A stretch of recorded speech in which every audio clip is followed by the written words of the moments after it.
For 13 days, the world stood on the edge of annihilation, and most people had no idea how close it truly came. It began quietly, with a single reconnaissance flight over a distant island, Cuba. What the camera captured would send shock waves through the highest levels of power. Nuclear missile sites, under construction, aimed directly at the United States. Within hours, the evidence reached John F. Kennedy. Behind closed doors, tension filled the room. Every option on the table, airstrikes, invasion, or something even worse, carried the risk of triggering global war. Across the ocean, in the Soviet Union, Nikita Khrushchev had already made his move. Missiles were being positioned in secret, closer than ever before. A bold gamble, or a fatal mistake. As days passed, the world unknowingly drifted closer to disaster. Warships moved into position. Nuclear forces were placed on high alert. One misstep, one misunderstanding could ignite everything. Then came the blockade. American ships formed a line across the ocean, determined to stop Soviet vessels from reaching Cuba.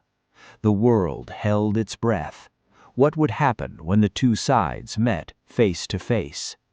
In Washington, sleepless nights turned into desperate strategy sessions. In Moscow, silence masked uncertainty. Behind the scenes, messages were sent and ignored and written again. At the height of the crisis, something unexpected happened. A single letter arrived, personal, emotional, almost human.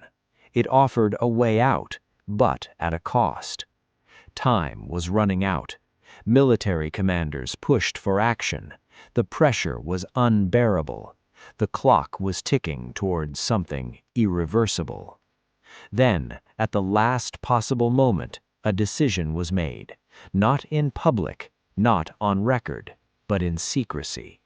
A compromise that would never be fully revealed at the time. The missiles in Cuba would be removed. Quietly, the United States would make its own concessions. The world would step back, just inches from the edge. But the truth remained hidden. For years, the full story stayed buried beneath politics and propaganda. Because what really happened during those 13 days was far more dangerous than anyone was told. And even today, the question still lingers. How close did we truly come to the end?